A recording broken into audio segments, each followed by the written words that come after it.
Seja bem-vindo, bem-vinda à programação da TV Pai Eterno. Está começando mais um Conhecimento da Fé, o seu compromisso com a Palavra de Deus.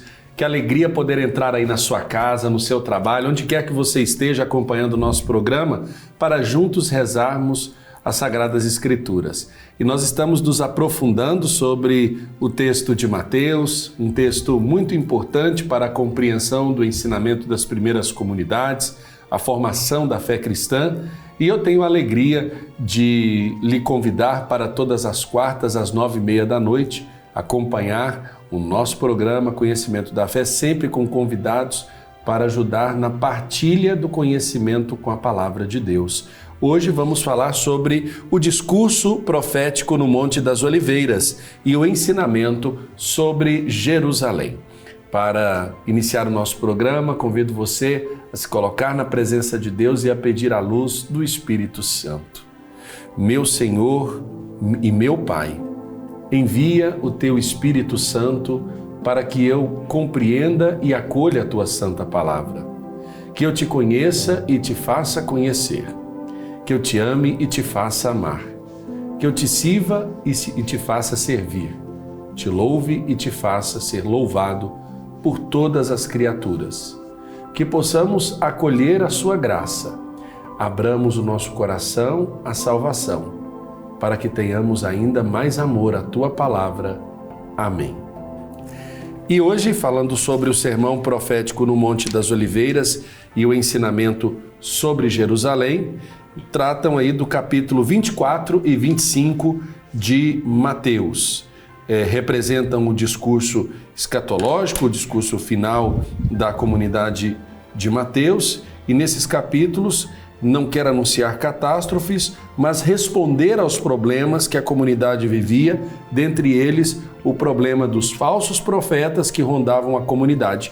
É sobre esse assunto que nós vamos tratar aqui no programa de hoje. Mais uma vez agradecendo os nossos convidados, Padre Valmir Garcia dos Santos, missionário redentorista, pároco na paróquia Nossa Senhora da Guia, em Goiânia. Padre Valmir, bem-vindo mais uma vez, muito obrigado pela sua presença. Muito obrigado pelo convite, é muito bom estar aqui, muito bom estar com você para ajudá-lo a ler corretamente a Palavra de Deus e tirar dela o bom proveito para a sua fé. E a catequista Isabel Cristina Araújo Alves Siqueira, que é também auxiliar lá do Vicariato para a Evangelização da Arquidiocese de Goiânia. Isabel, bem-vinda, muito obrigado. Nós é que agradecemos a oportunidade de ajudar as pessoas a encontrarem na fé cristã um sentido verdadeiro para a vida. Vamos começar sobre a forma como esse discurso é categorizado, escatológico. Padre Valmir, é um termo que muita gente não conhece, talvez por não ter a intimidade com as terminologias da teologia, né? O que é a escatologia, por assim dizer, para que quem está em casa compreenda melhor esse termo, né? Padre Hélio está perto da gente. Está perto. Eu acho que é interessante até para que a gente compreenda que esse discurso tem uma característica toda especial nesse contexto de uma série de outros discursos que Jesus vem fazendo, né? Isso, e fala de uma realidade que não é a nossa realidade própria, mas uma realidade que está muito além daquilo que nós podemos perceber com os nossos olhos, né? Então a escatologia é isso, é um olhar mais adiante, é um olhar que o nosso olho não consegue perceber, mas que tem algo muito mais atrás do horizonte que nós podemos alcançar com a nossa visão.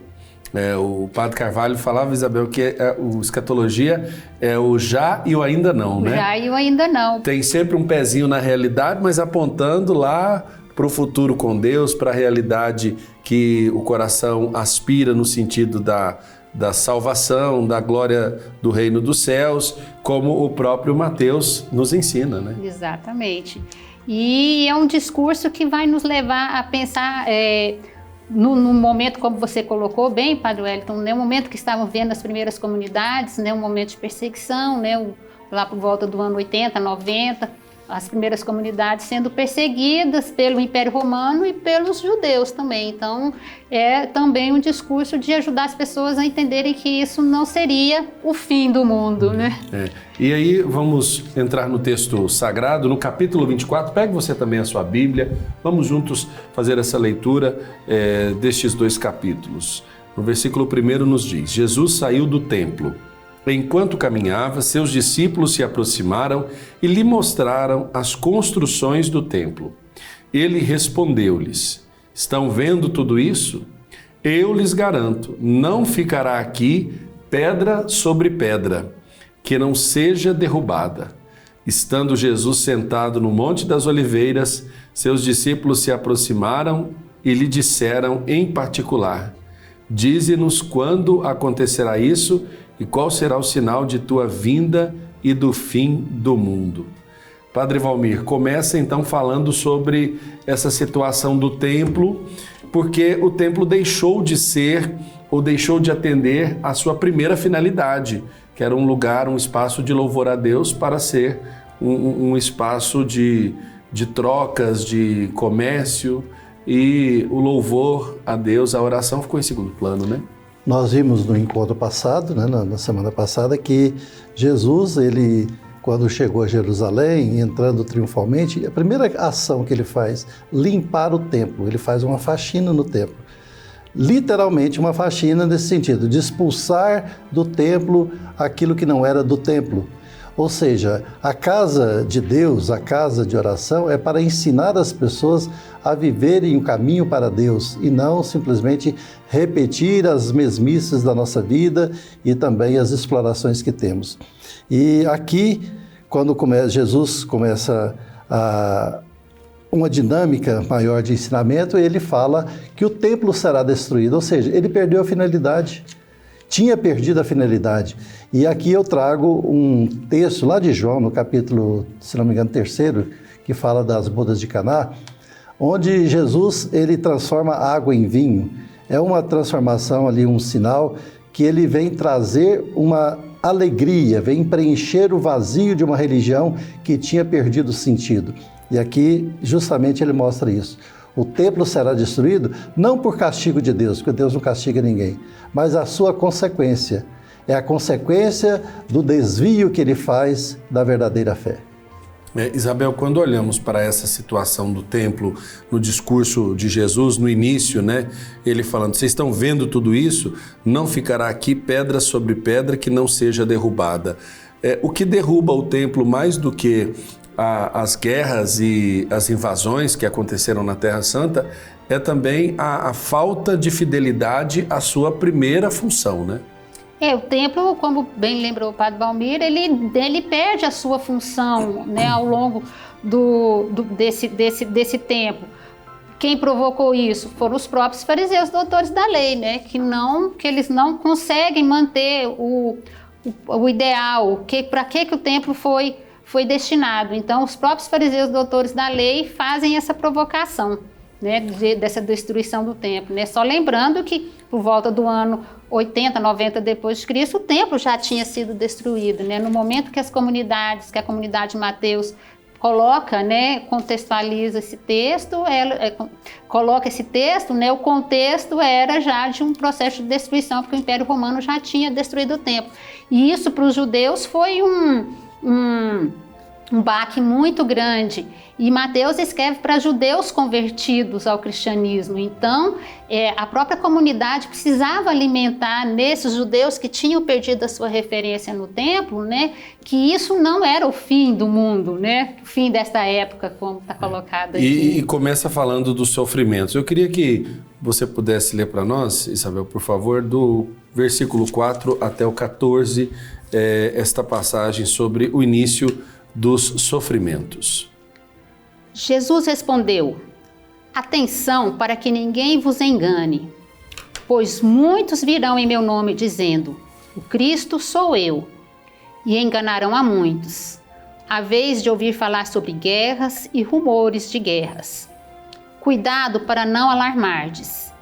É preciso que essas coisas aconteçam, mas ainda não é o fim.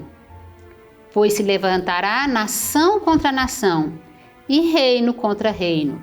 E haverá fome e terremotos em todos os lugares. Tudo isso será o princípio das dores. Nesse tempo, vos entregarão a tribulação e vos matarão e sereis odiados de todos os povos por causa do meu nome. E então muitos sucumbirão. Haverá traições e guerras intestinas. E surgirão falsos profetas em grande número e enganarão a muitos. E pelo crescimento da iniquidade, o amor de muitos esfriará. Aquele, porém, que perseverar até o fim, esse será salvo. E este evangelho do reino será proclamado no mundo inteiro, como testamento para todas as nações. E então virá o fim. É uma palavra que chama a atenção, se nós observarmos o que Jesus começa dizendo, para a gente tomar cuidado. E o contexto aqui são dos falsos profetas que rondavam a comunidade. Como é que a gente pode compreender esse ensinamento do ponto de vista desse contexto que a comunidade está vivendo, padre?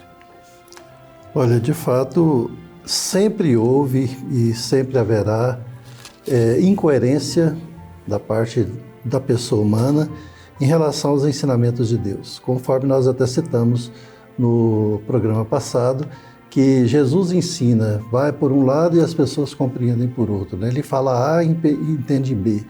E muitas pessoas, elas querem viver o interesse e querem privilégios e usam da palavra de Deus e da fé em Jesus Cristo para usurpar o poder e também ganhar dinheiro com isso. São os falsos profetas, porque não querem ensinar a essência da fé, não querem ensinar a verdadeira religião, que é você religar com Deus numa vida de obediência aos valores que Ele nos ensina, e não simplesmente aos valores do mundo. Infelizmente, naquele tempo e também no nosso, nós vemos muitas pessoas que falseiam a realidade e vivem uma falsa relação com Deus e até profetizam em nome de Deus, mas que têm interesses escusos por trás. Isabel, quando olhamos para essa boa notícia que existe uma palavra de esperança aí também, né? Que o Evangelho do Reino vai ser proclamado no mundo inteiro como testemunho para todas as nações. Podemos compreender que estamos vivendo esse tempo do anúncio, é o tempo de dizer deste Evangelho, de falar deste Jesus que se revela nesta palavra? Podemos, e esse é um dos desafios da catequese, atualizar, trazer a palavra para os dias de hoje, a interação entre vida e fé. É importante também que a gente conheça, que a gente saiba como que foi há 2000 anos atrás, como aconteceu. Mas, principalmente hoje, esse é um desafio para nós catequistas, contextualizar essa vivência. E hoje a gente vive isso também, né, Padre Wellington, né, Padre Valmir? Hoje nós vivemos esse desafio. E como o Padre Valmir sempre trouxe muito bem, esses falsos profetas, muitas vezes enganam as pessoas e Jesus fala, quem me seguir vai ter dificuldades, vai ter problemas, porque a comunidade naquele momento, a comunidade de Mateus, também estava enfrentando problemas. E muitos cristãos e cristãs até hoje, pela fidelidade ao Evangelho, passam por dificuldades, passam por problemas, por incompreensões. E nesses dias atuais, quem é fiel ao Jesus dos Evangelhos, à palavra, também está passando por muitas dificuldades, né, Padre Wellington? E ele continua no transcurso dos ensinamentos, falando deste sinal e falando dos falsos messias. No versículo 23 até o versículo 28, uma passagem muito interessante, queria pedir ao Padre Valmir para que pudesse ler para nós. Então, se alguém vos disser, olha o Cristo aqui ou ali, não creiais, pois hão de surgir falsos cristos e falsos profetas que apresentarão grandes sinais e prodígios, de modo a enganar, se possível, até mesmo os eleitos. Eis que vos preveni. Se, portanto, vos disserem, ei-lo no deserto, não vades até lá. Ei-lo em lugares retirados, não creiais. Pois assim como o relâmpago parte do oriente e brilha até o poente, assim será a vinda do Filho do Homem. Onde estiver o cadáver, aí se ajuntarão os abutres. É forte, né, Padre Valmir, essa passagem. E quando compreendemos o que são esses falsos messias, nós podemos dizer que, de alguma forma, em menor ou maior grau, nós ainda verificamos este tipo de situação em meio ao comércio da fé, das tantas propostas, das tantas realidades que batem à porta dos crentes, né, daqueles que acreditam em Jesus, como sendo esta ou aquela a melhor ou pior proposta a ser abraçada? Wellington, eu gostaria de responder a essa pergunta com um fato acontecido na minha própria família. Eu tenho vários parentes evangélicos, protestantes, e um deles, que mora fora de Goiás, ele disse para mim certa vez que gostaria de vir a Goiânia para abrir uma igreja. E depois que ele veio, ele observou bem, ele disse para mim, vejam bem qual é a citação que ele faz. Ele disse assim: o mercado religioso em Goiânia está saturado. Ou seja, qual era o objetivo da sua presença de abrir uma igreja aqui? Não era de evangelizar, era financeira, era mercado. O mercado em Goiânia está saturado, e de fato, o mercado religioso em Goiânia está saturado porque tem tantas igrejas, e não é só pelo número de igrejas que eu estou dizendo isso, mas pelo interesse em abrir uma igreja. Então é muito importante nós termos uma consciência, por isso esse programa tem uma importância muito grande quando nos coloca diante da palavra de Deus para confrontar com a nossa vida. Nós precisamos ter um olhar crítico da realidade, mas sempre olhando também para a palavra. O que Deus quer nos dizer hoje, aqui e agora?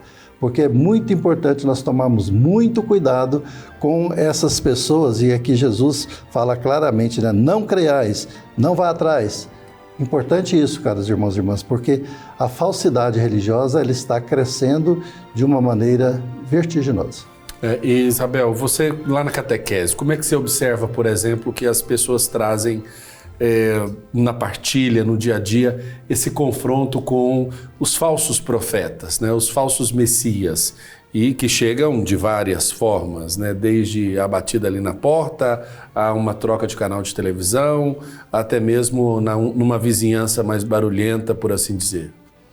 Ela é bem incisiva, e nós temos um outro desafio muito grande, que é a própria internet, né? Então, assim, as redes sociais, elas estão bem abarcadas, elas estão sendo bombardeadas com esse tipo de religiosidade, que ela é vendida uma religiosidade fácil, né? De novo, da questão do comércio divino, e muita gente procura isso, uma troca com Deus, uma troca de favores no comércio divino.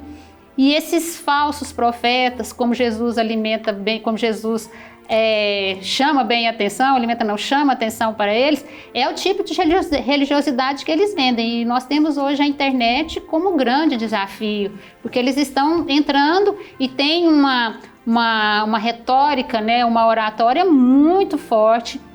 E na catequese a gente sente bem a força que eles estão vivendo. É interessante porque o texto do 29 ao 31 são pequenos versículos, mas acho importante porque introduz a questão da parousia, onde diz: imediatamente após a tribulação daqueles dias, o sol escurecerá, a lua não dará seu brilho, as estrelas cairão do céu e os poderes do céu serão abalados. Então aparecerá no céu o sinal do Filho do Homem, e todas as tribos da terra se lamentarão, e verão o Filho do Homem vindo sobre as nuvens com poder e grande glória. Ele vai enviar seus anjos, que com grande toque de trombeta reunirão seus escolhidos dos quatro ventos, de uma extremidade à outra dos céus. É uma literatura que se aproxima até da questão apocalíptica, né? Da forma de se dizer dessa expectativa do que vai vir, mas que introduz essa parousia, esse final dos tempos. Como é que você observa isso, Isabel? E essa é uma referência ao livro de Daniel, né? Isso. Então faz uma referência ao livro de Daniel. E como você bem lembrou a questão do Apocalipse, e o Apocalipse é o final de um tempo, né? É uma própria também, isso aqui é uma mensagem de esperança para a comunidade, que aqueles tempos de perseguição, de sofrimento, como a gente colocou já no início, eles vão passar. né? Então, também o livro do Apocalipse é um livro de esperança, de que a perseguição do Império Romano, as dificuldades que os primeiros cristãos estavam vivendo, vai passar. Então, aquele momento, aquele mundo vai passar. Há tanto que é a ressurreição, a nossa grande esperança. Não? Então, pela ressurreição nós estamos aqui. Então, a ressurreição, ela fecha acaba com todos os sofrimentos, todas as dores. As limitações, né? As imperfeições. Isso. Na volta, o Padre Valmir vai falar um pouco sobre esse texto de introdução à parousia. Nós vamos para um rápido intervalo e na volta tem mais conhecimento da fé aqui na TV Pai Eterno.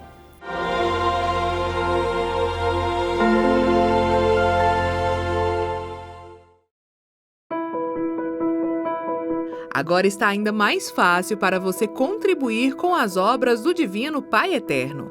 A Associação Filhos do Pai Eterno conta com mais uma chave Pix. Basta acessar o aplicativo do seu banco na área Pix e usar a chave pix@paieterno.com.br. É simples e prático. Colabore com essa família de amor.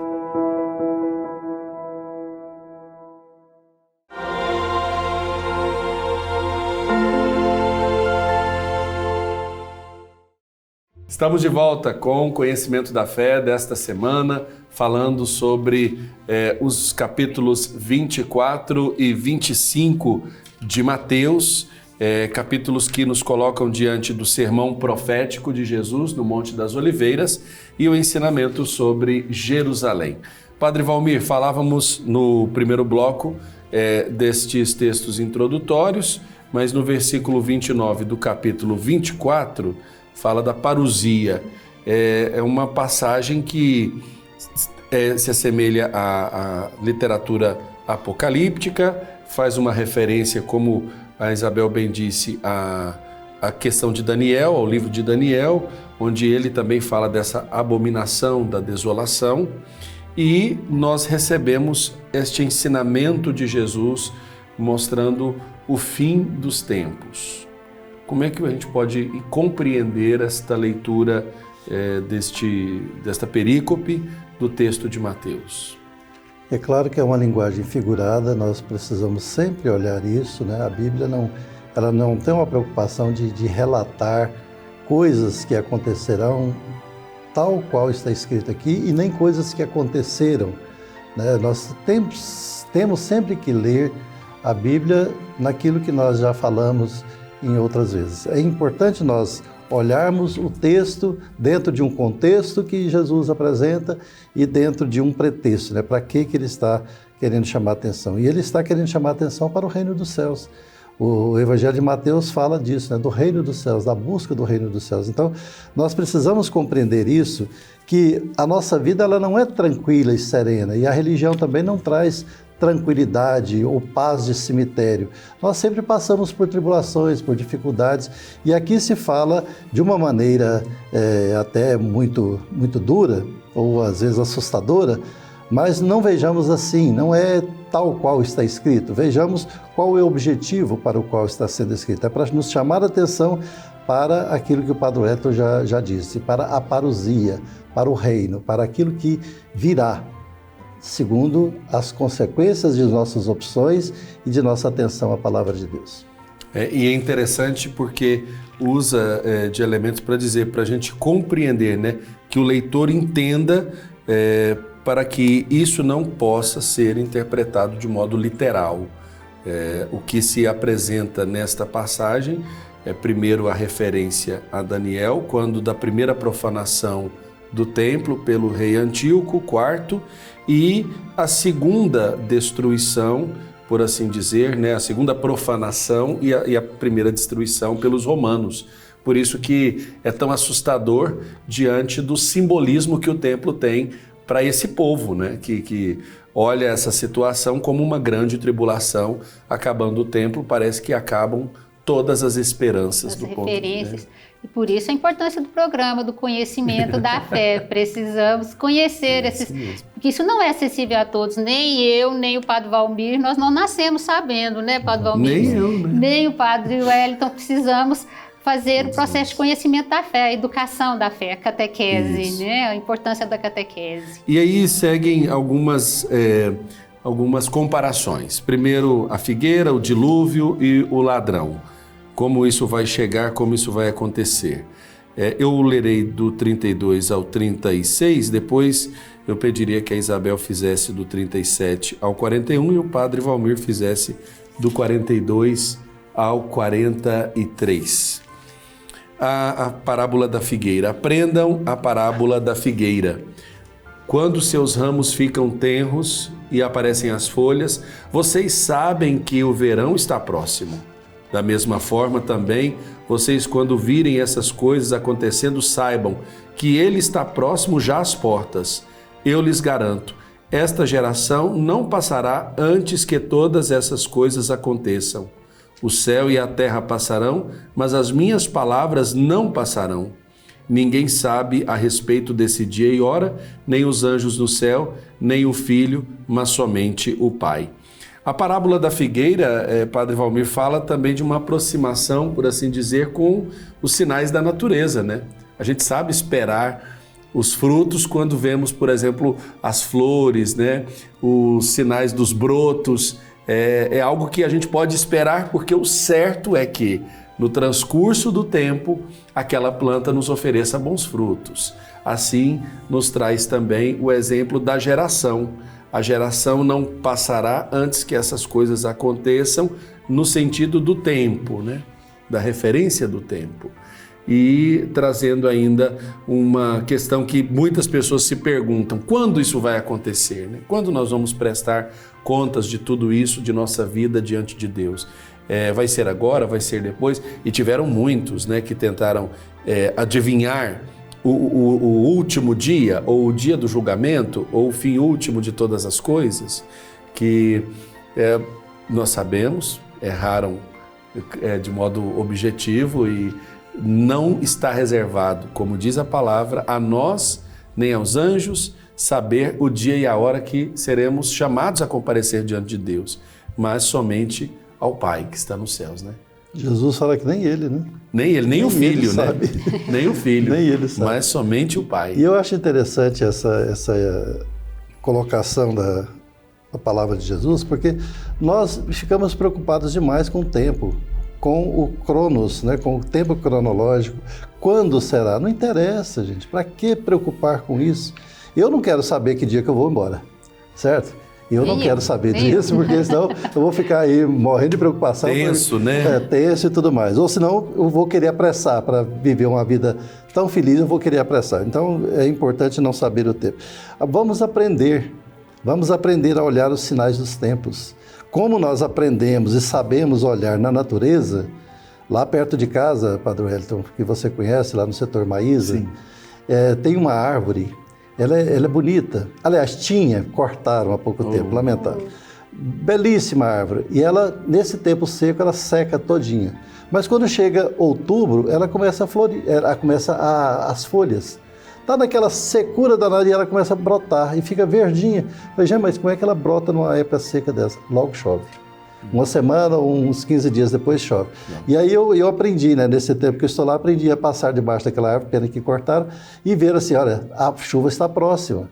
E por que eu não posso olhar as coisas que acontecem no mundo e ver assim, olha, o reino dos céus está próximo.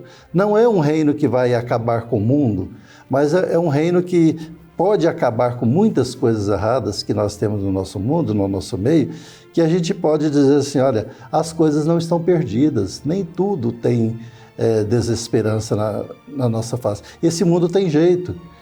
Tinha um amigo meu que falava isso, esse mundo tem jeito, nem tudo está perdido. E de fato, saibamos ler na natureza, ler nos acontecimentos, sinais do reino dos céus. O Padre Valmir fez lembrar do professor Luciano, de saudosa memória, exatamente, esse mundo tem jeito porque Deus é Pai. E eu citei exatamente ele, professor Luciano. Ele dizia muito isso, né? Esse mundo tem jeito porque Deus é Pai. Entendendo também essa relação com a paternidade de Deus, nós podemos compreender que o tempo não é o mais importante, mas é o ser, digamos, que se compreende na sua filiação, no segmento da palavra, porque a sua existência, seja ela maior ou menor, é que contará diante de Deus e não digamos, a quantidade de anos em que essa existência se deu, mas o ser da pessoa enquanto um segmento, enquanto alguém que se converteu, que foi tocado por essa palavra, né? E isso é o que se é, né? E o que se é, o que a gente não vai medir em tempos, em dias. Nós somos, né? Nós somos filhos de Deus. Quando Jesus fala, eu sou, né? Não é uma questão assim da gente colocar, isso não está refletida no tempo. Então, se nós procuramos ser filhos e filhas do Pai e Mãe Deus, nós saberemos entender, inclusive, a nossa condição, o nosso limite humano, saber esperar, inclusive, os tempos, né? O que vai acontecendo e que precisa de tempo para se gestar, para se maturar. E aí continua a comparação como o dilúvio. Eu pediria para a Isabel fazer a leitura para nós do 37 ao 41. Como nos dias de Noé, será a vinda do Filho do Homem. Com efeito, como naqueles dias que precederam o dilúvio, estavam eles comendo, bebendo, casando-se e dando-se em casamento, até o dia em que Noé entrou na arca. E não perceberam nada até que veio o dilúvio e os levou a todos. Assim acontecerá na vinda do Filho do Homem. E estarão 2 homens no campo, um será tomado e outro deixado. Estarão 2 mulheres moendo no moinho, uma será tomada e outra deixada.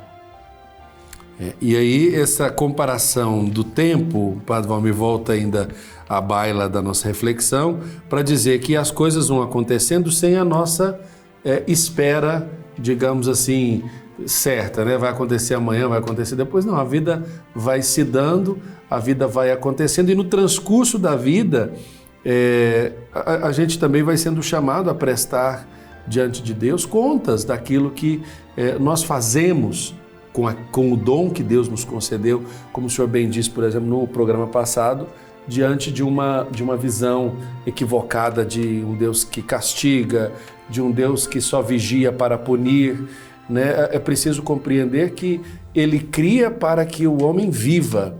E Santo Irineu diz, né? A alegria de Deus é o homem vivo. E essa vida não é para que Deus viva olhando para nós de modo sádico, né? Se divertindo com o nosso sofrimento. Procurando nos matar, mandando terremotos, escolhendo quem morre e quem sobrevive no acidente. E tá aí são realidades muito interessantes e eu acredito que o Padre Valmir também, nas oportunidades que teve, tanto de responder lá na rádio, quanto lá na Matriz de Campinas, na Escola da Fé, pessoas que estão preocupadas com esse último dia e com aquilo que fazem diante do inevitável. Essa parábola aqui, esse modo de Jesus falar, né, de compreender esse tempo de Deus, nós podemos nos remeter àquela parábola dos trabalhadores, né, que foram chamados e os trabalhadores da última hora receberam o mesmo tanto, né? O reino dos céus é para todos e a gente precisa ter sempre essa noção de que a vida é para todos, a vida em abundância é para todos. Nem todos têm oportunidade disso. Tanto é que quando Deus chama, sempre ainda fica algumas pessoas lá à deriva porque não compreendem o chamado ou não tiveram a oportunidade de chegar a tempo de ver esse chamado, de ouvir o chamado. Mas é importante a gente ter vigilância, né? Olhar para a vinda do Filho do Homem com vigilância e sem se preocupar com o tempo. Falando de vigilância, os versículos 42 e 44 falam disso, né, Padre Valmir? Por favor, leia para nós. Vigiai, portanto, porque não sabeis em que dia vem vosso Deus. Compreendei isso, se o dono da casa soubesse em que vigília viria o ladrão, vigiaria e não permitiria que sua casa fosse arrombada. Por isso, também vós ficais preparados, porque o Filho do Homem virá numa hora que não pensais. Tá aí, mais uma vez, ressaltando isso, continuando sobre o servo fiel. Quem é então o servo fiel prudente que o Senhor deixou como responsável sobre sua criadagem para lhe dar comida no tempo certo? Feliz do servo que o Senhor, ao chegar, encontra agindo assim.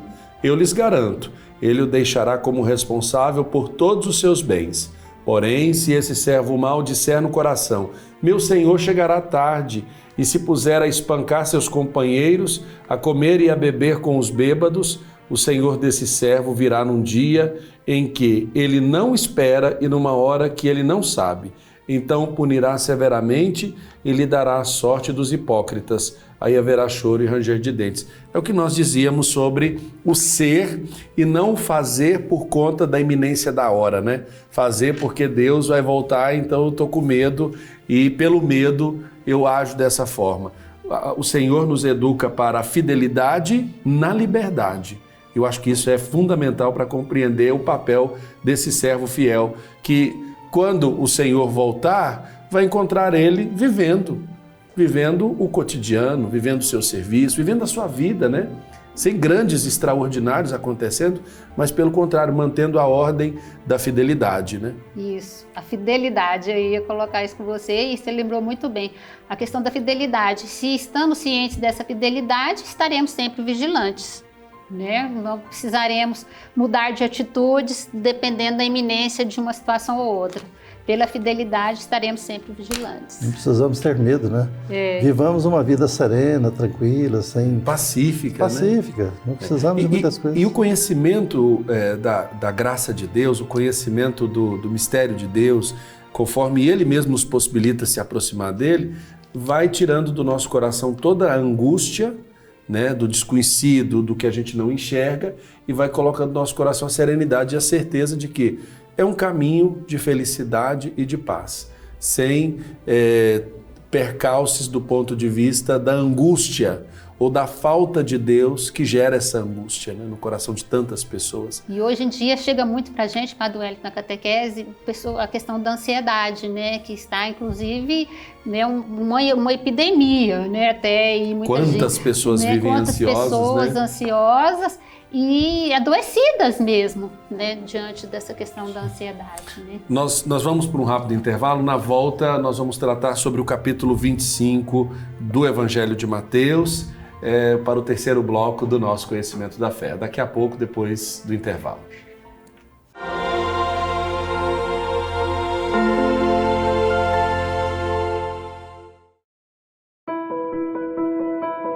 Agora está ainda mais fácil para você contribuir com as obras do Divino Pai Eterno. A Associação Filhos do Pai Eterno conta com mais uma chave Pix.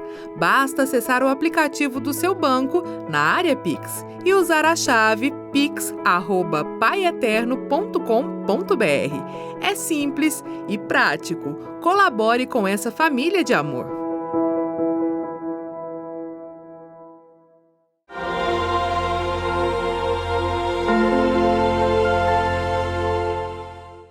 Estamos de volta com o Conhecimento da Fé, que nesta semana traz para você o discurso de Jesus das realidades que já no agora e no futuro deverão acontecer diante de uma situação onde falsos profetas estão se aproximando da comunidade. Ele traz discursos sobre a fidelidade, sobre o cuidado, sobre a atenção que se deve ter no segmento e, é claro, na fidelidade para com a sua mensagem, o seu ensinamento.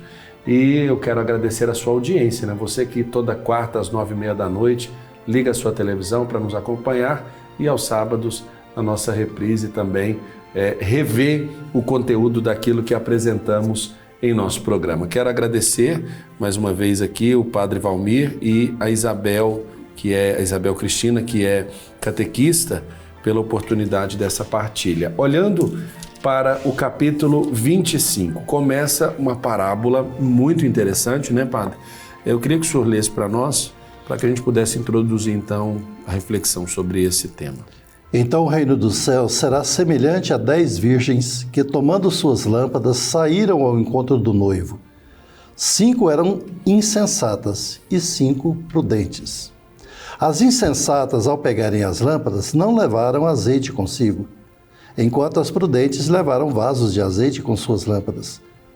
Atrasando o noivo, todas elas acabaram cochilando e dormindo. À meia-noite ouviu-se um grito: "O noivo vem aí, saí ao seu encontro." Todas as virgens levantaram-se então e trataram de aprontar as lâmpadas. As insensatas disseram às prudentes: dai-nos do vosso azeite, porque as nossas lâmpadas estão apagando. As prudentes responderam: de modo algum, o azeite poderia não bastar para nós e para vós. Ide antes aos que vendem e comprai para vós. Enquanto foram comprar o azeite, o noivo chegou, e as que estavam prontas entraram com ele para o banquete das núpcias. E fechou-se a porta. Finalmente chegaram as outras virgens, dizendo: Senhor, Senhor, abre-nos. Mas ele respondeu: em verdade eu vos digo, não vos conheço. Vigiai, portanto, porque não sabeis nem o dia, nem a hora. Vigiar, não sabeis o dia, nem a hora. A parábola das 10 virgens, Padre Valmir, mostra também a representação de um povo, né? Que é esse povo que tem gente prudente, tem gente imprudente, tem gente que cuida na serenidade da constância do segmento e tem gente que deixa para a última hora para poder procurar a salvação, a conversão, e está aí a chamada de atenção que Jesus lança. Qual é o ensinamento que vem dessa parábola das 10 virgens? Nós falávamos agora há pouco que nós precisamos parar de olhar para o reino dos céus e para o ensinamento de Jesus como algo pesado, como algo que nós precisamos ter medo. É tão simples ser bom, ser justo, ser honesto, ser correto, não ser preconceituoso, não ser discriminador, não ser alguém que estraga a vida do outro. O reino dos céus é para pessoas serenas, boas, tranquilas, justas, calmas, que não deixa o estresse da vida tomar conta e não deixa nada impedir que ela vislumbre algo maior. As virgens prudentes nos ensinam aqui a sempre carregar um pouco a mais de óleo. Custa você ser bom? Custa você ser honesto? Custa você ser justo? São esses os olhos que Deus quer que nós tenhamos para que mantenhamos a nossa lâmpada acesa. Cuidado. É interessante, Isabel, falar das 10 virgens. É uma festa de casamento que está prestes a acontecer, o noivo vai chegar, essa expectativa que é gerada. Há quem seja prudente, há quem seja imprudente, há quem cuide para aquilo que vai acontecer no futuro, diante da necessidade, há quem deixe para a última hora. O ensinamento dessa parábola. Do tempo, né, poucos dias atrás a gente teve aqui, o azeite, né, nos ensina que é o azeite da justiça, é o óleo da justiça, né? Teve um exegeta, a gente estudando o exegeta, ele nos lembra, esse azeite é o azeite da justiça de Mateus. E esse noivo é o próprio Jesus, né? E nós somos, né, a humanidade, essas virgens, ou até mesmo a noiva, né? Umas prudentes e outras não, né? Só completando o que o Padre Valmir colocou.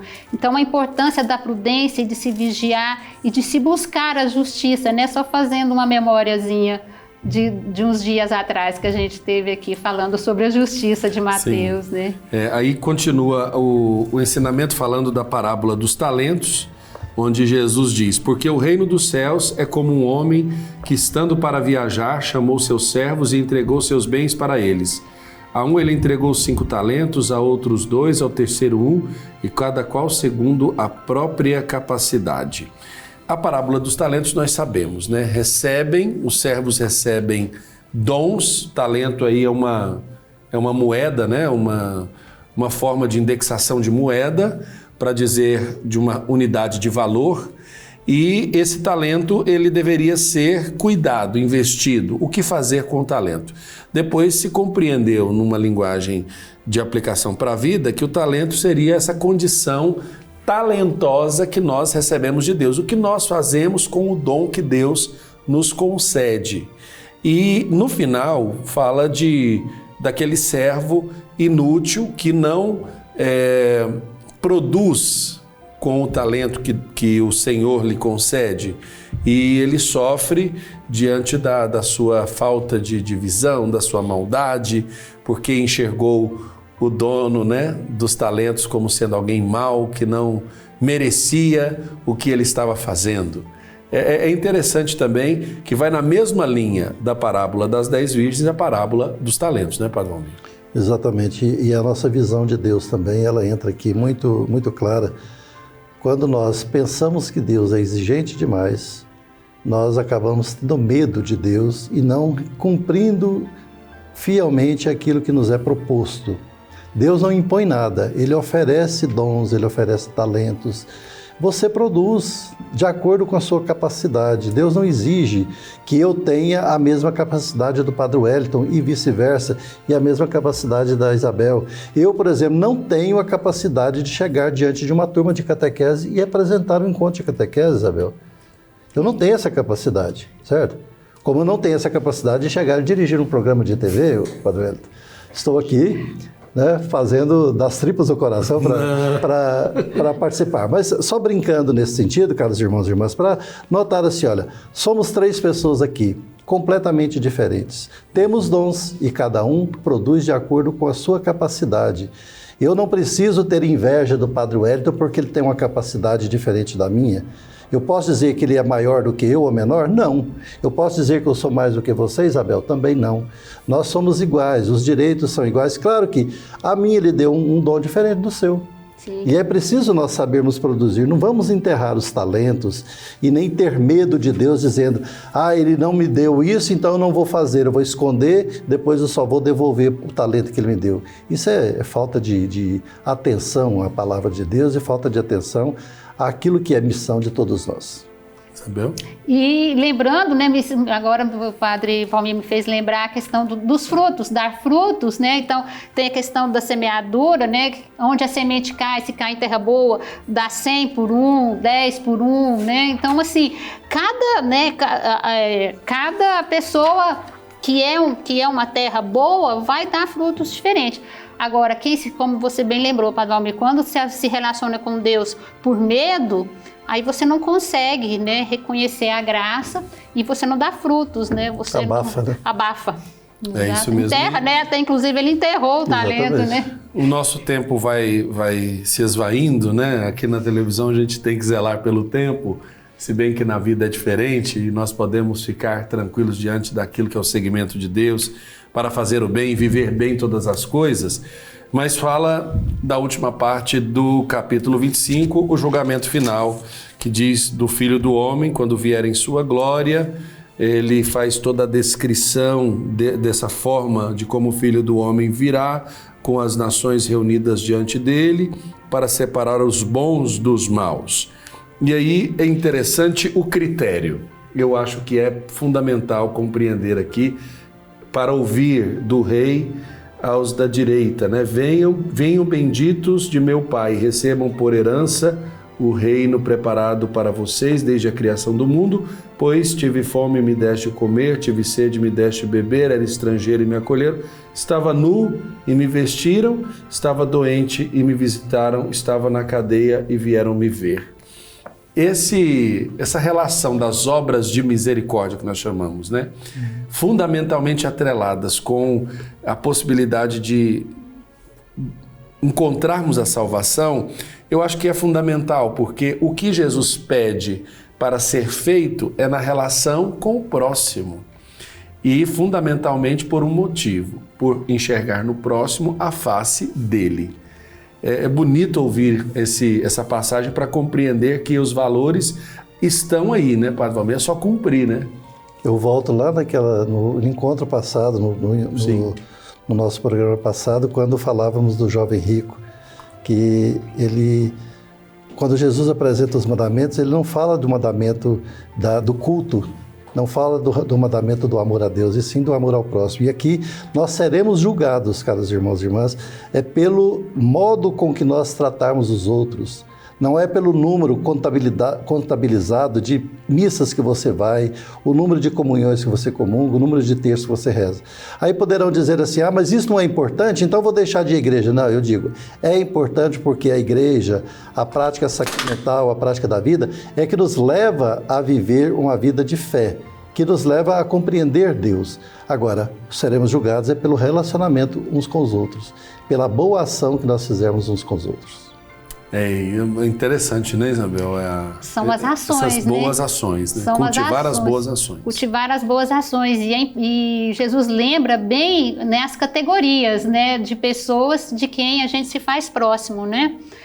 Que é do estrangeiro, de quem passa fome, levando a campanha da fraternidade desse ano. de quem tem sede, de quem está nu, de quem está preso. Né? São as obras de misericórdia que estão ao nosso alcance, de misericórdia, né? Agir com gratuidade, porque essas pessoas não podem nos dar retorno, né? Quando agimos, quando fazemos.